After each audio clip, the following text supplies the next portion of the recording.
intros like this, but I'm currently descending hundreds of feet into a cave that runs over 5 kilometers deep into the earth. And whether we like it or not, as soon as my friends and I touch the ground, we are officially stranded here for the next 7 days.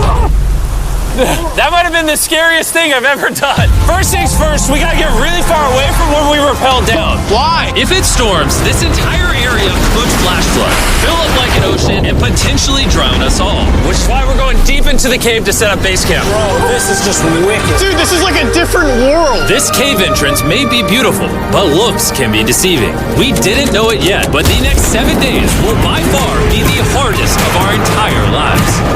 Where's the It's gonna get dark in a couple hours. If we don't have a camp, we're screwed, okay? Do you have any idea where you're going? We're just looking for flat ground to set up camp. Upon entering the mouth of the cave, we stumbled upon an area with high enough elevation to protect us from any flash flooding, meaning that it was perfect for camp.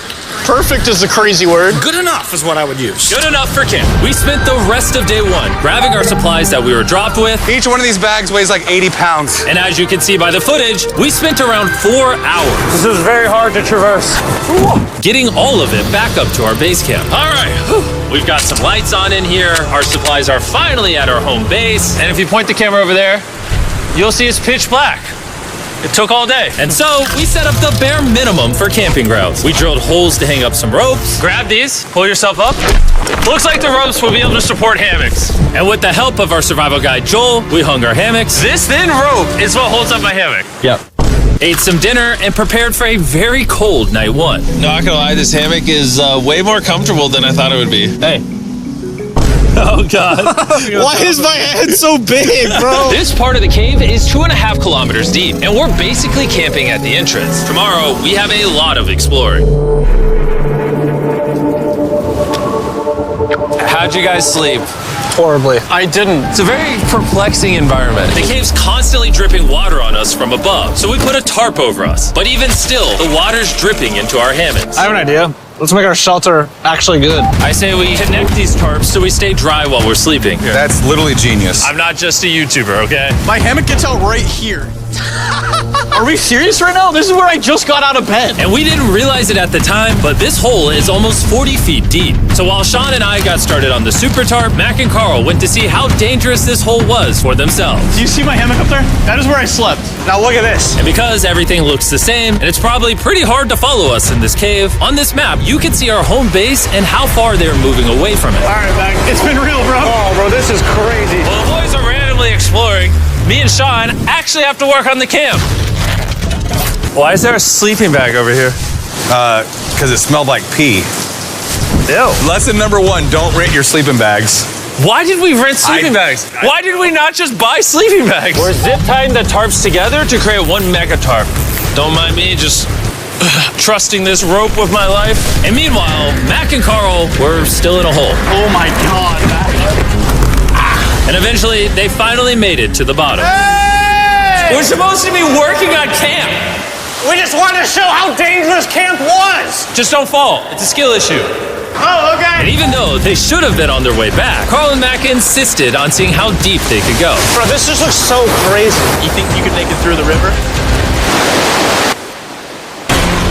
Well, little do these two know, this river actually runs throughout the entire cave, which means we'll be spending some time in it. Oh, there they are. Tell me you guys cooked. Oh, we cooked. That's right. A new home, am I right? Let's go. We now have a roof. Look at this. I'm not gonna lie, you're actually kind of gross. And we moved the fire pit to this little cove we found. What do you think? It's warmer. It's cozy. These rocks trap the heat here and block the pee from the rocks above. It's not pee. What do I call it? I don't know, maybe rain or something. But it's not rain, it's rock. Baby. Wait, point it up. Do you see clouds? No, you see rocks. It's not rain. Rock pee. Rock pee. Rock pee, fine. All right, it's rock pee. And after a much drier night of sleep, we decided to have Joel, our survival expert, help us get all the way to the end of the cave. Cave! Cave! Cave! Cave! Cave! Cave! Let's see how deep in the cave we can make it. Now, keep in mind, we are still just at the beginning of this massive cave, and our goal is to make it all the way through it, without dying, of course. Oh my gosh, this is kind of steep. Well, you ain't seen nothing yet. We're going deep in the cave. All right, boys, suck in your guts. To where things get tight. I don't actually think I'm gonna fit. The interesting part about cave exploration is 1 second, you're barely fitting through cracks in the rocks. Oh my God, this is so tight. And then the next, you're in a massive chamber, so big that in order... And so we continued on. Feel free, there's a really good handle up the top Right here? there. And then you can sort of swing a foot around onto this one. Like this? Yeah, yep, perfect. Joel, the best caving guide ever. No one's died yet. All right, guys, this is where things get interesting. What is this? So from this point on, wetsuits, we're going for a swim. Yesterday, Mac and Carl were joking about doing this, but the rest of this cave adventure takes place in a freezing river. Oh my God, this is insane! Needing wetsuits are the only way to not get hypothermia. Why are we doing this? This is a once-in-a-lifetime experience. Because you die after you do it. So in order to get to the end of the cave, we have to hop in this river and fight the rapids through this tiny hole in the rock and carefully squeeze our way through it. Take your time, it will take your feet behind you a little bit. All right, I'm getting in the river. Follow the wall around to It's the so left. cold. You got it, Jimmy.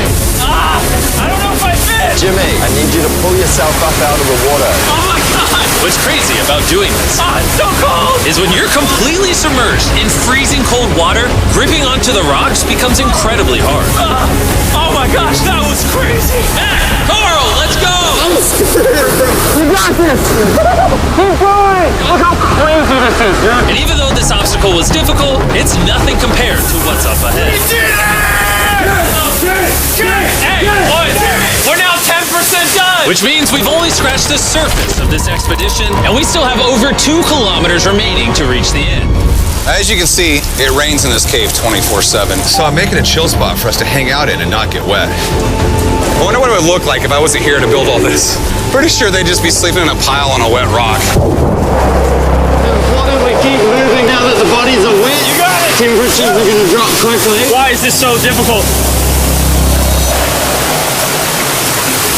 The worst part is, every inch we go this way is an inch we gotta go that way to get back to camp. Our next obstacle may be out of the water, but that doesn't make it any easier to get through. Is that a spider web? Spider, I don't see a spider. That means it's probably on us. Yeah. It's on you, it's on you. I hate my friends.